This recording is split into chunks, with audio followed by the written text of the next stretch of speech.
Chapter 4. Encounter at Croydon. The leader of the ghoulish gang took a step towards the doctor, Romana, and Nathan, arms outstretched, and repeated his pain-dulled order. Kill them. His 5 companions, plus bizarre pig-goat fusion, each complied with a step forward of their own.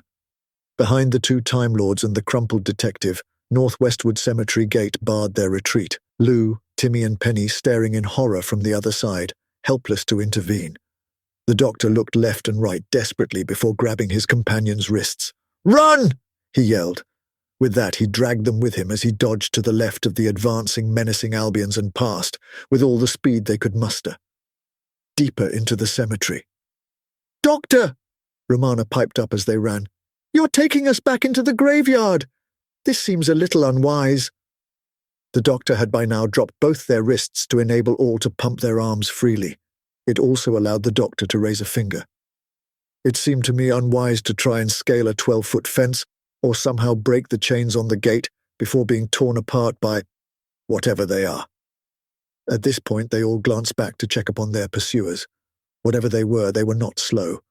The doctor ducked right into a smaller side path, yelling, "Don't worry, I know where we're going." "I just wish I did," Romana cried with a roll of her eyes. Before the doctor could muster a witty retort, there came a sudden strangled yelp from Nathan. The most voluble of their sepulchral enemies must have taken a shortcut, for he had burst from the bushes beside their path and had his hands tight around the private detective's throat. Nathan choked, and his eyes bulged, but his face was otherwise unaltered. Turning purple was clearly not an Albion thing.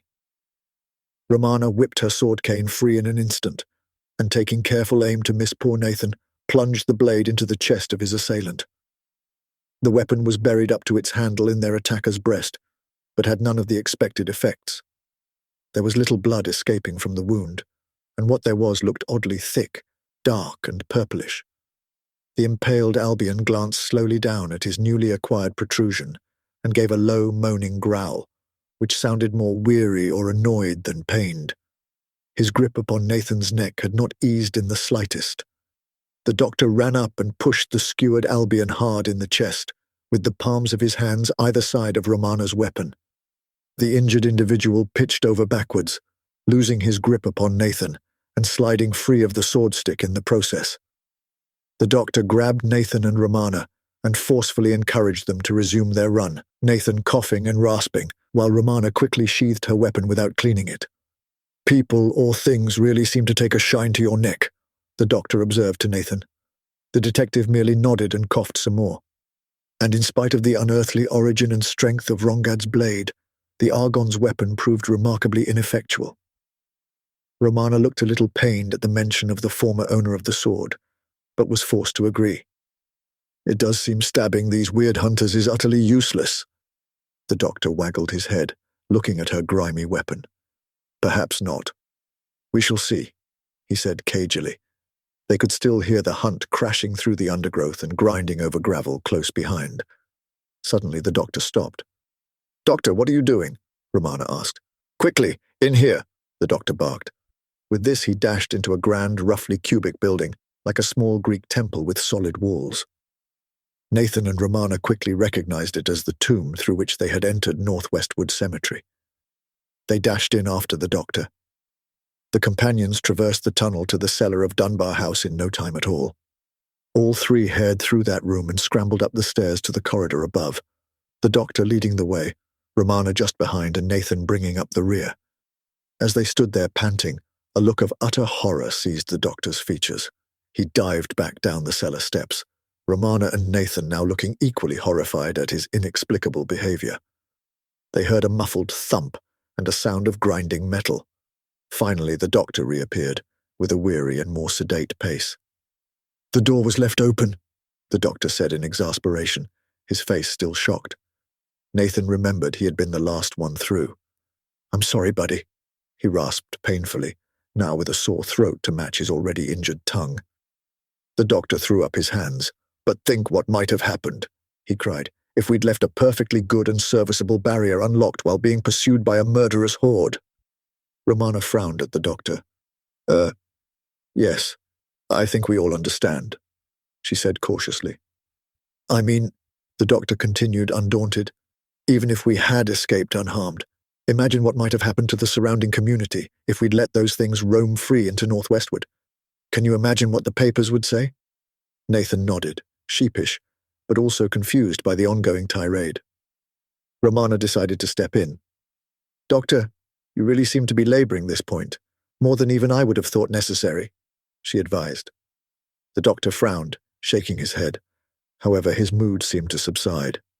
"I'm sorry. I think it just touched a nerve. Ancient memories. I suspect this kind of thing has happened all too often in the past." "You are right, of course, Romana. Best we leave it there." With that, they all traipsed back to the entrance hall to gather their thoughts. Unfortunately, barely a notion was collected before distraction reigned. Nathan walked over to one of the display cases and opened it. He picked up an ornately cast bronze bell. If it had been of Earth, one might have said it was vaguely oriental in appearance. "Gee," Nathan exclaimed as he shifted his grip to the long shaft of its handle. "It says here it comes all the way from planet Nepalia." At this he shook it once. The clapper was clearly still present as a single booming clang rang out. As the note slowly died, Romana raised an eyebrow. "Lucky we're not trying to be stealthy. Also lucky it didn't fall apart." They would soon have cause to question their luck. Outside it was dark, the eclipse ongoing. However, from what little could be seen around the edges of the drapes, it seemed the lighting was increasing. "Looks like day is returning," Romana noted. The doctor's creased face betrayed his doubt. "I'm not sure. Nathan, what exactly did the name plaque call your bell?" "Oh, the Phoenix Bell. That's odd. I'm sure the Phoenix is a myth of Cairoan origin, not Nepalian," Nathan mused. The doctor's face hardened. "I fear you may have focused on the least relevant part of the myth," he said grimly. At that moment, the front door exploded inwards, wrenched mostly off its hinges. As it crashed into the window next to it, the three companions were temporarily blinded by the white-hot light which filled the opening. Their eyes adjusted to the glare just in time to make out the figure entering. It was more a roaring flame in shape than a well-defined form. It stood 7 feet tall and had to duck to enter. Now just inside it was at least as wide as the entrance, its wings hanging down by its sides, neither fully unfurled nor at rest. It had legs and tail equally fiery in aspect, and there was some suggestion of a beak in the raging inferno of its face. 2 features which stood out were its eyes. They glowed like red embers, but against the yellow-white of the rest of the phoenix hung more like unlit lumps of blackest coal. "What the hell is that?" Romana cried. The doctor was momentarily taken aback, more used to saying such a thing than hearing it. Then he shook his head. "Hell indeed," he agreed, "by foot and wing. Whatever it is, it's a new problem." As he said this, he nodded towards the curtains and drapes which hung around the front door and windows. They were just beginning to catch and smolder. Romana and the doctor stared in disbelief, each desperately trying to ascertain their next move, when something else highly improbable occurred. Nathan took a pace towards the giant burning bird. "Excuse me," he began, "but would you mind stepping outside?" The 2 Time Lords both stood staring at the detective. He shrugged. It seemed worth a try. There followed something even more improbable. The creature appeared to slowly bow its head, then back out of the door. Quickly, the doctor, Romana, and Nathan dashed forwards and pulled all the flaming lengths of cloth free from their rails and smothered the flames. They then used these doused bundles to beat out the patches of woodwork which had begun to smolder. This most immediate danger to life and property dealt with, they cautiously filed outside to face the Phoenix. The flaming entity was painfully bright against the night sky, but all this changed as light suddenly enveloped everything. It was not the Phoenix. The eclipse had ended. In fairness, the inexplicable entity was still by far the brightest thing around, but at least it was now slightly less painful on the eyes. A little more calmly now, Romana repeated her earlier question. So, what is that thing? Is it, as I suspect, some creature of the bulk? The doctor waggled his hand in front of him. I can see what you're saying. It certainly does not seem entirely of this realm. Yet I somehow doubt it is something wholly of the bulk either. What I suspect is that it gains entry to our reality via the bulk, due to the porous nature of this region of time and space. But it may itself not be an extension of some 11-dimensional entity. Perhaps it comes from a similar 4-dimensional bubble with slightly different physical rules. Perhaps a differently dimensioned universe altogether. 5D, 6D, 7, 8, 9, maybe fewer. Does it seem a little flat to you? I suppose it could come from a 3D universe. 3D? Romana interjected incredulously. How would that even work? The doctor held up a warning finger. Don't be so quick to dismiss the idea. Even in this regeneration, or the one which looked the same at any rate, I have encountered such entities, he said gravely. Of course you have, Romana commented, rolling her eyes. The point is, the doctor continued, this may well not be an entity of the bulk in the strictest sense, and even more relevant, it may not even be antagonistic towards us. It seems to have taken quite a shine to our friend Nathan here. It was true. The phoenix seemed to be staring intently at either Nathan, the bell, or both. Romana stroked her chin thoughtfully. Maybe, maybe not, she said carefully. It could have a soft spot for Mr. Ivan, or it could be that Bell is a device which dragged the poor thing into our universe, and it is essentially in Nathan's thrall. The doctor became lost in thought. Nathan coughed. Excuse me, fella, he said to the burning bird. Are you free to go home whenever you like? The two Time Lords raised their eyebrows and stared significantly at one another. Much to their surprise, the phoenix slowly nodded. Nathan responded with his own curt inclination of his head. Oh, great. Well, in that case, fly along home, there's a good boy. The entity spread its wings and launched itself into the midday sky. With powerful flaming beats, it climbed ever higher until it was lost from view. Nathan held up a finger. Just a sec, he said, then dashed back inside the house. He emerged a second later with an old newspaper and began to separate the pages. He used these to pack the inside of the bell. Are you sure it's wise filling that thing with the most flammable stuff you could find? Romana asked skeptically. Better than having it go off by accident, Nathan responded shortly. Or deliberately, the doctor countered. Perhaps it would be wiser still to leave it behind. Nathan did not seem pleased by the idea. Doesn't sound wise at all to me. It might very well come in handy. The doctor shuddered a little. I have some unpleasant memories about handy things, he began grimly. But who knows? You could be right. Nathan took the doctor's final words as a green light. He stored the phoenix bell deep inside his trench coat. The trio walked down the sun-dappled drive of Dunbar House in search of the main road and their other companions. Showing remarkable multitasking skills, Romana began to read the scraps of paper she had recovered from the cellar. The first receipt seems to be for imports. A Morton Air Services, dated the 15th of January. This last word was pronounced a little dubiously before being brushed aside. 2 large oblong crates and 6 tea chests. Point of origin, Visegrad Castle via Buda. Destination Croydon Aerodrome. Signed by Dr. Nugati. Fascinating, the doctor responded. Romana frowned. I think we know where and how the sarcophagi arrived. No doubt, the doctor replied, still lacking the enthusiasm Romana felt appropriate. The second is from Lawrence Removals, another bill of lading, this time dated the 5th of October. That was yesterday. Now the doctor paid attention and stopped dead in his tracks. Romana and Nathan followed suit.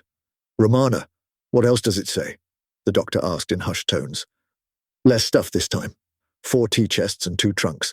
Collected from Dunbar House, destination Croydon Aerodrome. Imperial Airship A36. Aerodrome and airship was said with a questioning air. Yeah, we call our spaceships airships. The whole aerodrome thing goes along with it, Nathan supplied helpfully. Yes, the doctor responded impatiently. A hangover from their ancient maritime past. Thousands of years of space or air travel is hard to shake. I wonder where Nugati is going, I have my suspicions. You think Cairo? Romana asked. The doctor nodded. We must make immediate plans to get there ourselves, ideally on this same A36. Where is the nearest available telecom unit? He asked. There should be a public one at the station, Nathan replied. The three companions continued down the driveway.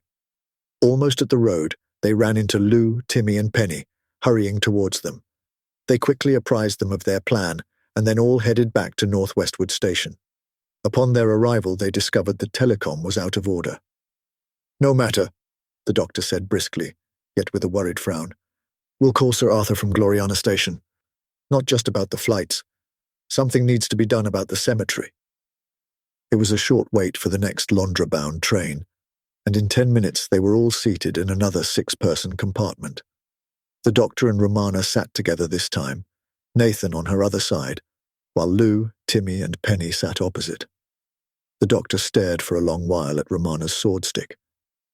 Romana, could I borrow Rongad's old weapon for a moment? A shadow passed across her face for a second, but she complied. The doctor took it and held the handle up close to his face, examining the line where it joined the stick itself, a stick which formed the scabbard to the blade beneath. Instead of its usual clean and well-maintained appearance, it was now gummed round with drying and coagulating blood, or whatever that thick, purplish liquid actually was. The doctor used his other hand to withdraw the sonic screwdriver and quickly scanned it. He studied the results. Curiouser and curiouser, he muttered to himself. What is it, doctor? Romana inquired. Things I suspected and things I did not, the doctor began mysteriously. It is Albion blood, mostly. It also seems to be dead, mostly. Dead? Romana exploded. Those people seemed quite active when they attacked us. The doctor nodded in agreement. Quite so. It seems the normal cellular functions, that is the release of energy via mitochondria, are certainly dormant, almost as if the blood had been drawn from a corpse. However, some additional ingredients seem to be picking up the slack in this regard, taking over the energetic functions of the cells and revitalizing them. A new lease of life, if you will. Romana frowned as she made sense of the doctor's revelations. So, you're saying someone is reanimating the dead? The doctor waggled his head in grudging acceptance of her assessment. The faces of their Albion companions were all aghast and each rendered speechless. Not so Romana. But how? The doctor raised a finger. Ah, well, that brings us to tales of the unexpected, he began cryptically. I have detected compounds containing traces of nth material, or materials. Given the state of this solar system, no surprise there. Much like events on Mondus, I would not be surprised if someone, or something, were gathering aid from creatures of the bulk, either knowingly or unknowingly. All undoubtedly disturbing, yet unfortunately expected. What I did not expect to find were elements of alien blood and body chemistry. You just said you found bulk material. It doesn't get much more alien than that, Romana countered. The doctor shook his head. That's not what I meant. I meant alien as in of our universe, but not of this solar system, not Albion. Not Time Lord, of course, no cross-contamination, but of where I just cannot say. The group lapsed into silence until the train pulled into Gloriana Station. They left the train and headed towards the station's main entrance. Just before reaching it, they discovered a row of public telecom units, each half enclosed in their own shelter, but open on the side away from the wall to allow access. Do you have the number for Sir Arthur's unit at the museum? The doctor asked Professor Halbert. Londra 625979, Lou responded crisply. She then reached into a pocket and winced. She had used her right hand out of habit. Carefully, she withdrew it. You won't need the Londra code, but you will need this, she said as she passed him a small coin. The doctor thanked her, then dialed. From where the others were, all crowded close around his back, they could just make out Sir Arthur's face as it materialized in the center of the dial. Quickly the doctor apprised him of all that had happened. It is imperative that we obtain passage to Cairo on the A36. Good. Also, you'll find a sizable blue box on the pavement outside the museum. Yes, that's right, the broken pavement. Ah, I see you've already seen it.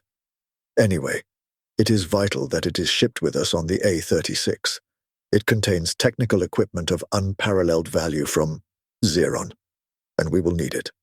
Excellent. We are very much obliged.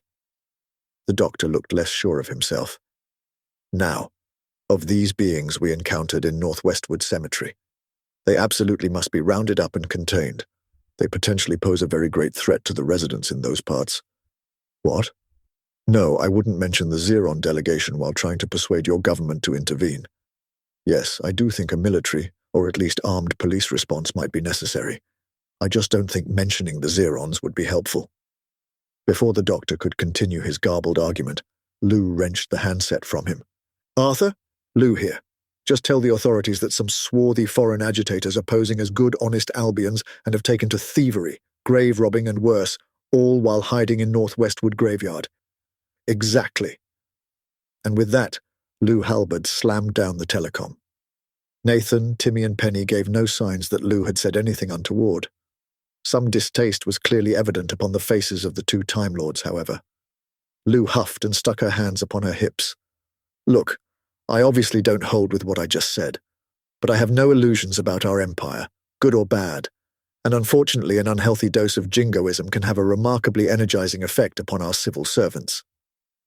The doctor and Romana still looked far from happy, but accepted the excuse for now. There were trains to Croydon from Gloriana Station, and so they all agreed to meet back there in an hour and a half. For their part, the Time Lords settled down on a two-seater bench near the platform entrances to wait.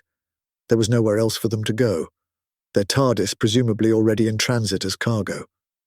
While they waited, the doctor opened his satchel and withdrew one of the photographs Nathan had taken earlier, as well as a simple black Sharpie.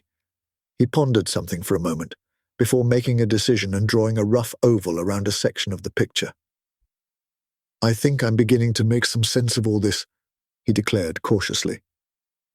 Romana leaned a little closer to get a better view of his work. The picture was one of the inside of the sarcophagus, specifically the head end, with the oddly burnt-looking pictograms. The doctor had circled one section of burnt images in the uppermost rows. What have you got there? Romana asked curiously. Well, those pictograms I've highlighted were the ones from Dunbar House which had not been burnt, unlike the same section of the Albion Imperial Museum one. Fascinating, Romana offered, her enthusiasm waning somewhat. Thinking of going into the restoration business? The doctor frowned at her. I'm thinking of reading them, he said bluntly. Romana raised her eyebrows. Can you? She asked. Well, let's see, he replied. First, the set from both the museum and Dunbar House. The surrounding text seems to be a devotion to some local god. Satesh, I think, if I've guessed the phonemes correctly. The burnt characters, the first two symbols seem to signify door. The next appears to be a simple joining sign, presumably, too. The last group seems to suggest stars, probably meaning the stars. Romana nodded. So, a portal, then. The doctor signaled his agreement. Activated somehow, through manipulation of the symbols, hence the burning. Romana frowned. You think these portals utilize the bulk somehow? I suspect if we scanned a sarcophagus, we'd find it riddled with empt material. Yes, the hands, or tentacles, of bulk entities at play, the doctor agreed. And the extra symbols, the ones solely in the museum coffin? The doctor studied the picture again. His face suddenly brightened. Oh, I like the first symbol, he said cheerfully. It says time. His face fell sharply.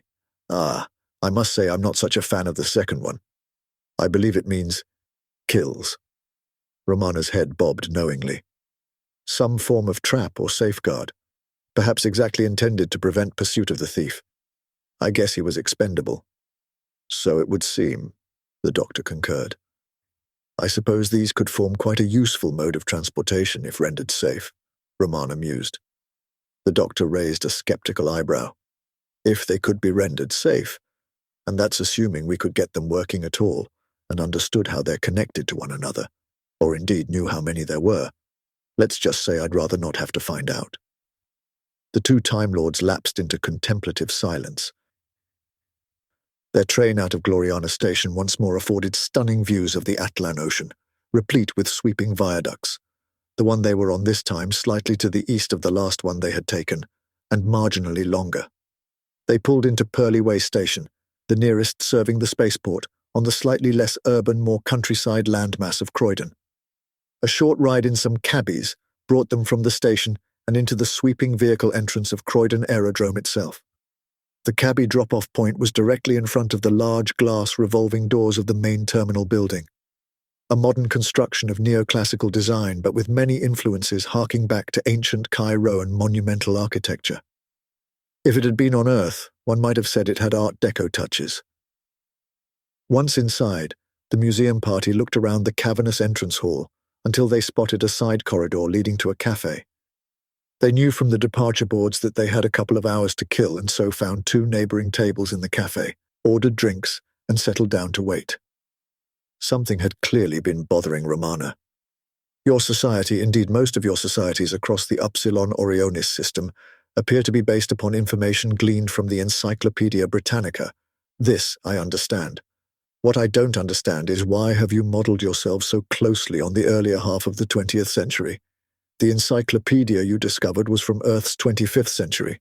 Why on earth, if you'll pardon the pun, didn't you seek to emulate their most advanced society? She asked. Once again, Lou reluctantly donned the mantle of defender of her people. Oh, I quite get your point. And you're far from the only person to express such a view in recent history, even amongst Albions ourselves. It is in part an accident of development, but equally it has been a conscious decision, at least on the part of certain groups in power. As Lou's explanation unfolded, Nathan's attention had drifted. He had heard enough theories on Albion history over the years and was in no mood for a repeat performance. Instead, he began to scan the other customers and employees in the cafe. One woman seated near the entrance caught his attention, as he had surely caught hers.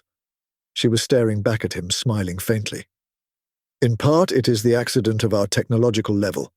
Yes, we have some technologies in advance of early 20th century Earth, our telecoms, for example. And there is our serendipitous and ancient discovery of space travel. While still primitive by later earthly standards, it undoubtedly skews the picture. Nevertheless, much of our tech coincides with that early modern era in Earth's history, Lou informed them. The woman at the table got up, her eyes never leaving Nathan's for a moment. She wore a light, floaty, above-the-knee white dress, a rather fetching black choker around her neck. With a waggle of her eyebrows, she turned to leave. Then she paused, turned to look back over her shoulder and waggled her eyebrows once more. Hey, excuse me, Nathan said hesitantly as he rose from his seat. I've just got to use the restroom. The others barely glanced up from their conversation, and so Nathan followed the mysterious woman out of the cafe. Anyway, Professor Halbert continued after a slight frown, that is only half of the story. Over a century and a half ago, our government decided to model our society not solely on that of Great Britain, historically already the basis of our core language, and specifically in this planet's case, the model of every aspect of its names and culture. Instead, they exclusively based it on the era of the Victorian Empire. They reasoned that this was the pinnacle of Earth's intellectual and artistic expression, and so, as far as physically possible, aimed to fix our culture in that mold, never to be broken asunder. This position was further solidified with the aid of a sympathetic monarch, Gloriana Regina, who came to power shortly after the decision had been made. She utterly embraced the policy, then did them a great service by living an exceptionally long life. Our Victoria has been on the throne for 100 years and shows no signs of quitting any time soon. Here Lou paused and shook her head wearily. It has only been the inevitable march of technology which has rather forced their hands in the last 2 or 3 decades, she continued, allowing society to adopt a few more trappings of Earth's interwar period. Ah well, baby steps. Lou's final words were delivered with a theatrically wistful sigh. The doctor and Romana smiled appreciatively. Well, that's one mystery solved at any rate, the doctor declared, clapping his hands and rising to his feet. Now on to more mundane matters. Romana and I must excuse ourselves for a moment. We need to discover if our equipment has been delivered safely or not. Their Albion companions nodded their assent, and so the doctor and Romana left the cafe. Nathan followed the strangely beautiful woman into the aerodrome's main concourse, keeping a discreet distance. Not so discreet as to be unnoticed by his quarry, as she frequently glanced back over her shoulder, still wearing her secret smile. She entered another corridor on the opposite side of the main hall, one which seemed devoted to administrative offices and the like. As such, it was devoid of passengers and currently deserted, save for the mysterious lady, and shortly thereafter, Nathan Ivan. The corridor turned a right angle up ahead, and the woman glided around the corner and disappeared. Nathan noticed there was a large locked gate in the wall ahead, which seemed to be entry to the luggage warehouse. His attention thereby partially distracted, he turned the corner and ran straight into the woman in white. She chuckled slightly as she placed her hands on his upper arms to steady them both. "Well, hello there," she cooed soothingly. "My name is Marina Delamere. I sense you wanted to meet me, and now you have me at a disadvantage." Nathan was a little flustered, both by their sudden collision and by the introduction. Yes. I'm Nathan Ivan, P.I., working on behalf of the Albion Imperial Museum." Marina studied him for a moment, her own expression inscrutable. "Ah, yes. You'll be in pursuit of Dr. Nugati, no doubt," she concluded to herself. Nathan's mouth fell open. "You know him!" he gasped. "Are you with him?" Nathan then asked with trepidation. Marina Delamere once more smiled her little smile. "Oh, the good doctor and I have had our run-ins from time to time, but I think it's fair to say I'm no more with him than against him," she confided cryptically. Then she nodded to a frosted glass door in the wall next to them. "However, I think we'd be much more comfortable carrying on our discussion in private. I don't imagine either of us want to be disturbed." Nathan felt nagging alarm bells going off inside his head. Unfortunately, they were drowned out by other signals from elsewhere. He felt oddly compelled to follow her into the disused office, and so he did. The doctor and Romana crossed the same concourse area so recently traversed by Nathan and the mysterious Marina. They even entered the same deserted corridor, though their quarry was different and already in sight. As they approached the corner of the corridor, they thought they heard the sound of a door closing around that bend, but as they arrived at the luggage warehouse gate, they saw nothing in the corridor to their right.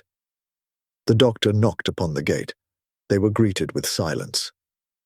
"Oh dear," he said, frowning. "I was rather hoping I could use the psychic paper again." While Romana was still highly displeased with the doctor's recent behavior, the very thing which had landed them in this mess in the first place, she could not entirely suppress a smile at his habits and mannerisms. "Well, you do have another of your favorite devices on you, even if it is from one of your former selves," she said teasingly.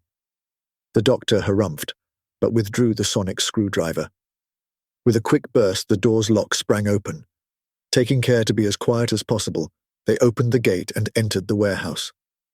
The room beyond was huge and contained row upon row of shelves and enclosures containing goods of a wide variety of sizes and shapes, and about 20 meters ahead they saw the TARDIS.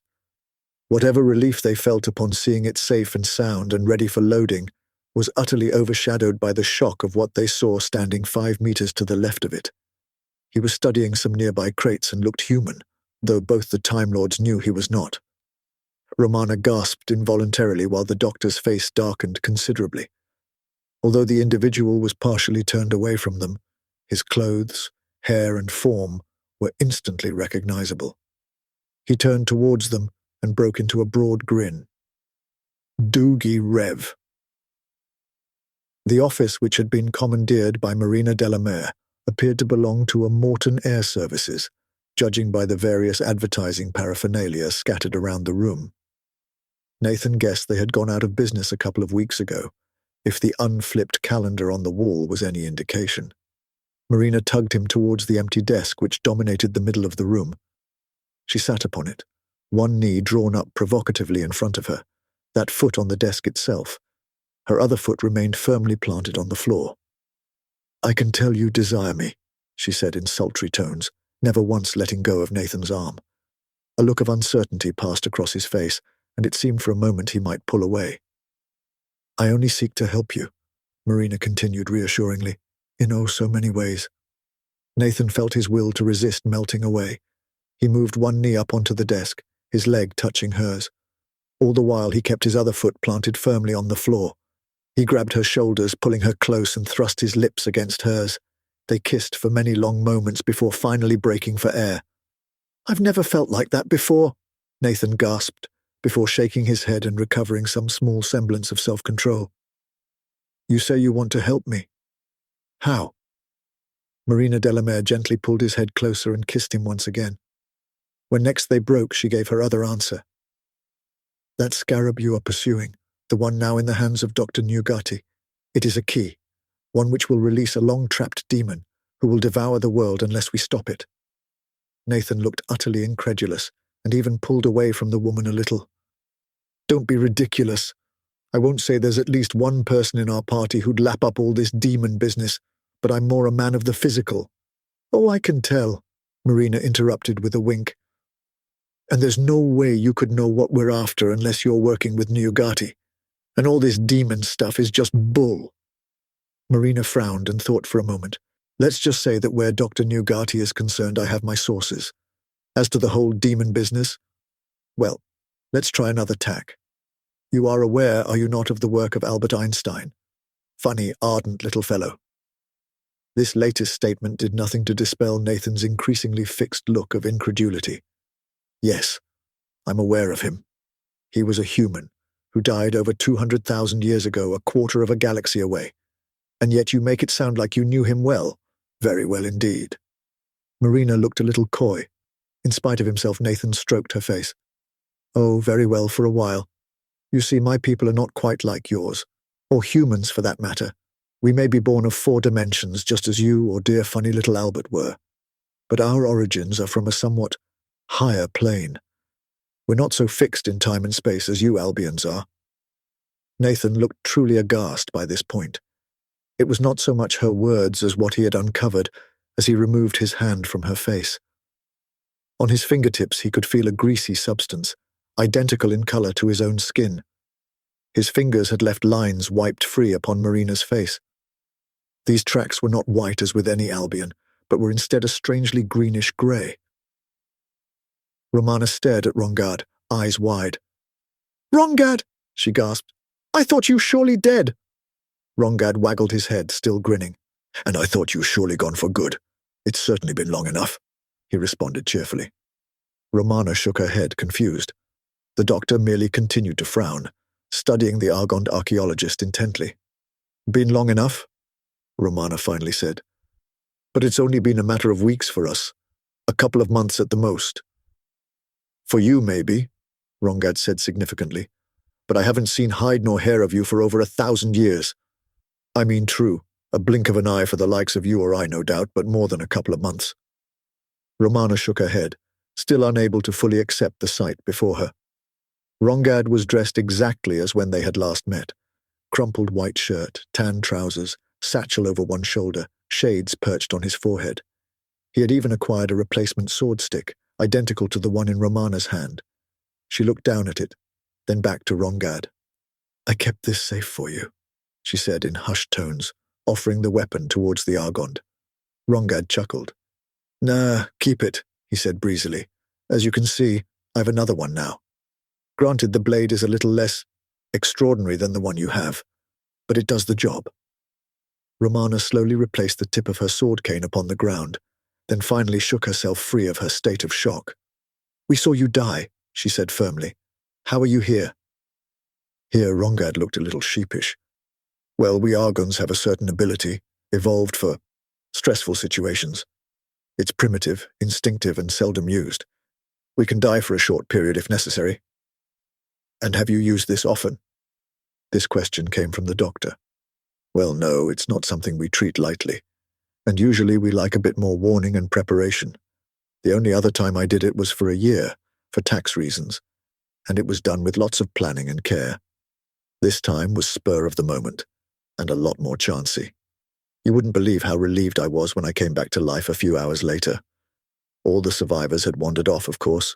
No life, no attraction. I managed to get the survival pod comms active again, and the merchant ship which had dropped me on end of the line kindly picked me up. All's well that ends well." Romana stared accusingly at the doctor. "Did you know about this?" The doctor stroked his chin and looked thoughtfully up at the ceiling. "Well, At the time, I had certainly forgotten. However, as Rongad described the process just now, it did ring a few faint bells. Rongad looked at Romana's fuming features and chuckled. If I were you, I'd have just lied and said, "No," he advised the doctor with a wink. "I'm not in the habit of lying," the doctor said airily. "Not for a very long time." "Oh, really?" Rongad responded with a raised eyebrow. "How come you're here on Albia?" the doctor continued, either ignoring or oblivious to the Argon's skepticism. "And how do you explain your human appearance to the locals? Are you pretending to be from Earth?" The short answer to your first question is archaeology. I'll come back to that one. As to the second, I told them I'm Argond. Simple as that. They don't know this is not my native form. As he said this, he allowed his eyes to shift briefly to more orange reptilian ones before settling back to human. "What about you guys?" he then asked. "Do they know you're Time Lords?" "We are part of the Xeron diplomatic delegation," the doctor said haughtily. "So no lying then," Rongad responded with a wry smile. The doctor ignored him and had moved next to the crate Rongad had been examining earlier. He lifted up the name tag, tied on by a loop of string. "It seems we have a mutual interest in Dr. Nugati," the doctor said sternly. "Do you know him well?" Rongad's face fell. All good humor vanished instantly. Nathan still could not tear himself free from Marina's grip. Not that she possessed any inhuman or in-Albion strength. His mind was torn between horror at the recent revelations or discoveries and an insane desire. He began to kiss her face, working down towards her neck. This gave her further opportunity to speak. "If you know of Einstein, you're no doubt also aware that, as far as you are concerned, the universe is made up of 4 dimensions, 3 spatial and 1 temporal." Nathan grunted. He had just made it to where her jawline met her neck. Both each had 1 foot still firmly fixed to the floor. While this vision is at once grand when seen against the sum total of all human or Albion knowledge, it is pitiful when viewed from within the 11-dimensional whole. Nathan's mind reeled, not so much because of the multidimensional mechanics, more because he had nudged her choker down while kissing her neck and revealed odd-looking lines. They seemed almost like gills. There are entities which exist within the whole, the bulk, who would view our tiny bubble of existence as a sketch on rice paper, an amusing morsel. For them, time truly shares equal weighting with the other 10 dimensions, and to us their existence would seem fractured and disjointed. They are at once being born, existing and dying, and yet have never existed, from our perspective. To them, any direction within the bulk can form their memory, their history. Now Nathan's mind truly was reeling from her words. He feared it might fracture and fly asunder at any moment. He moved his hand in what might have started as a defensive action, but ended as a caress of her hair. This did nothing to protect his sanity, however, as the hair fell off. It had been a wig. Underneath there was no central ridge from which Albion fronds would grow. Instead, her scalp was almost completely round, nearly smooth but with a slight texture, something like shark skin, and it was all a greenish grey. Marina's tale was by no means finished. To us these intelligences seem multifaceted, even multi-entity, although it is possible all Albion or earthly perception of them could be reduced to one being, if only we had a higher vantage point. Names have attached themselves to these glimpses. Ekthul-Tu, Nogad, Breshopep, Inar the Fetid, to name but a few. Both the ancient humans and Kairoans associated Satesh with Ekthul-Tu. Perhaps they knew more than their modern counterparts would give them credit for. Nathan's head was spinning drunkenly upon his neck. Still, he found the presence of mind to ask a question. "What are you?" he cried, fighting the urge to vomit. "And how is Dr. Nugati involved in all this? And these things, Ekthul-Tu and the like? What concern are they if they are not even aware of us?" As he said this, his hand dropped from the top of her head, past her petite Albion nose. It was knocked free to lie upon the desk. In its place were 2 longish slits of nostrils, utterly flush with her remarkably flat face. In spite of the overwhelming revulsion he felt upon seeing this, he grabbed her close and kissed her even more passionately. As ever, they each kept one shoe in contact with the carpet. Keeping her mouth free as best she could, Marina answered him. "My people have many names, most beyond your capacity to pronounce. Perhaps the easiest for you to use would be the one used throughout history on Earth. The Devils of the Sea, we were called. Not to be confused with the Sea Devils, of course. Those Johnny-come-latelys were no doubt trading off the fame of our name. We, the Devils of the Sea, are bound to Icthul-2 and Nogad, our creator, and must always do their bidding. Dr. Nugati seeks to allow Icthul-2, or Satesh if you prefer, access to our modern world to raise him from his stupor by opening a portal to the bulk and calling him. Nugati seeks shadowy forbidden knowledge, a new dark world order perhaps. Satesh cares little for his wishes and will simply consume the life energy of this system, and probably the entire universe. Nathan groaned as he strained under the weight of all this arcane lore, a knowledge he was never born to know. "Why are you helping me? Helping us?" Nathan gasped drunkenly, not even sure if his question was based in truth. Marina shook her bald, noseless head sadly. "Nothing we can do will stop Satesh Icthul-2 Nogad. We can only hope to prevent his gaze focusing too sharply upon the waking world, to forestall our meeting for another day. When? Only the stars can say. My kind were born when Nogad last touched this universe, in various splinters of time and space. We are in part of them, and yet live for our own pleasures. I must serve them if they see me, but I have my own mind, while unobserved. I have not yet tired of the pleasures afforded by these dark and complex worlds, of Albions and humans. I've no desire to join my higher dimensional masters. So, as long as I am able, I will aid you." Rongad looked grim as he spoke. "I came here for archaeology, history, sociology, fun. That was about 20 years ago. Then, just before the last great war in this system, I met Nugati through our common interest in ancient artifacts. It was only later that I understood his real interests. Far too late, in fact," he said, shaking his head sorrowfully. "What is it, Rongad? What did he do?" Romana asked with concern. Rongad sighed and steeled himself to continue. "Dr. Nugati is obsessed with immortality. I learnt too late that he had some sort of links to, or aid from, the bulk. Yes, I'm aware of the fragile nature of this solar system. He's been doing some horrific experiments to restore, or more accurately, revive life in Albions and other indigenous life forms of the system, to horrible effect. And none of this would have been possible without me." The doctor had never ceased his frowning, and his concerns now found voice. "How did you aid his research?" Rongad shook his head remorsefully. "He got me drunk one night and stole some of my blood. Quite a bit to judge from how I felt the next day. I suspect he only left me alive in case he needed more later. I have to stop him and put an end to his perversion of life and nature." The doctor showed a rare flash of compassion towards the Argond. "You were careless. That cannot be denied. But you are not responsible for Nugati's perfidy and crimes." Rongad looked at the doctor and nodded his thanks. "So it seems we have some common interests after all," the doctor continued briskly. "I suggest we all make our way to departures. No doubt you already have a ticket, Rongad. We don't want to miss our flight." Rongad withdrew his passport and ticket and waved them casually at the Time Lords. Together they all left the warehouse, entering the corridor beyond. They were surprised to see Nathan Ivans stumbling out of a nearby office, looking positively shell-shocked. "Did you find the toilet?" the doctor asked with concern, tinged by a little suspicion. Nathan's eyes seemed a million miles away, and when he spoke he was unusually distant and subdued. I think I'm done." "Yes," he said brokenly. Together the four companions left to find Lou, Timmy and Penny, and from there head to departures.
Masters, mistresses, the Doctor requires materials in order to maintain the TARDIS and ensure continued functionality. He similarly requires carbon-based comestibles to sustain his own biological functions and existence. Master would never say this, but he requires aid beyond that supplied by this unit in order to acquire these. To aid the Doctor in his various tasks and creations, this can be most effectively achieved via Patreon or Substack subscriptions, or through donations directly to PayPal. Or if you desire physical goods in return for your contributions, written accounts of my travels with the Doctor are also available on Amazon. Links are in the description below. Thank you, Masters, mistresses.